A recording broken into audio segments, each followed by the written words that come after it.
हमारा पानी है, हम बांध बनाएंगे, हमारे देश का पानी है। जो गलती नेहरू जी ने की थी वो गलती मोदी जी करने वाले नहीं है। जो गलती इंदिरा गांधी जी ने की थी वो गलती मोदी जी करने वाले नहीं है। पाकिस्तान का मुनीर पागल हो चुका है।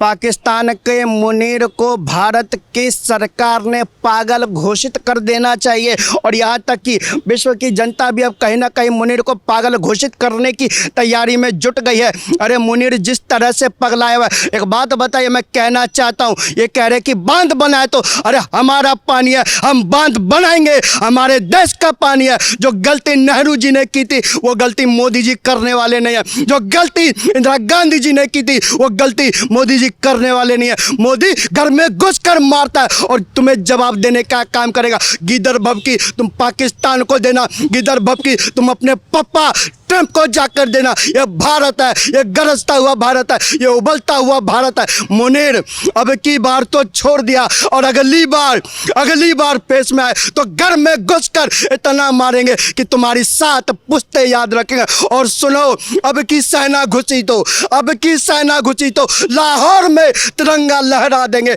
लेकिन अब ये तुम्हारी गिदर भभकी सहने वाले नहीं है। देश की जनता जाग चुकी है, देश की जनता जान चुकी है और हमारे देश में मनमोहन वाली नहीं, मोदी जी की सरकार है। ध्यान रखना और ध्यान से जाग जाओ, नहीं तो तुम्हारे साथ क्या होगा ये तुम भी नहीं जानते। ट्रंप के स्वर इतने क्यों पाकिस्तान से मिलते हुए नजर आ रहे हैं? जहां मोदी जी के साथ इतनी घनिष्ठ मित्रता कहा जाता था, हाउडी मोदी हाउडी ट्रंप, अब तो वो कह रहे हैं कि हो सकता है कि आने वाले समय में तेल पाकिस्तान से भारत खरीदेगा। देखिए, आप कह रहे हैं कि ट्रंप पता है क्यों पगलाया हुआ है?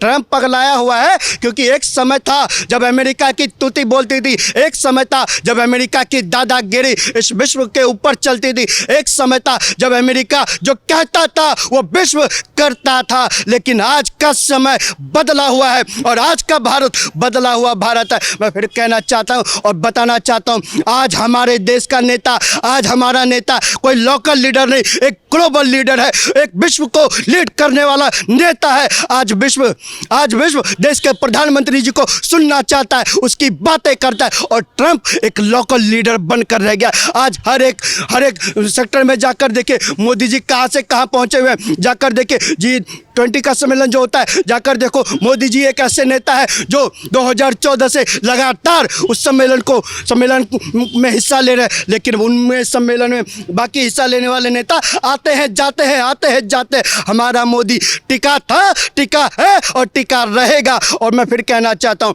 आज ट्रंप इसलिए बौखलाया हुआ है कि कहीं ना कहीं इस विश्व की धरा पर ट्रंप को पूछा कम जाता है और मोदी को पूछा जाता है। ट्रंप को कोई भाव नहीं दिया जाता, मोदी को वह इज्जत दी जाती है। हमारे मोदी जी वो शख्स है जो इस विश्व की धरा पर 30 से ज़्यादा सर्वोच्च नागरिक सम्मान पाने का काम करते हैं साहब। ऐसे ही मोदी जी ने विश्व के दिलों को नहीं जीता, ऐसे ही मोदी जी ग्लोबल लीडर नहीं कहलाते। आज विश्व भी मोदी जी को कान लगाकर सुनता है, उनको तवज्जो देता है, सम्मान देने का काम करता है।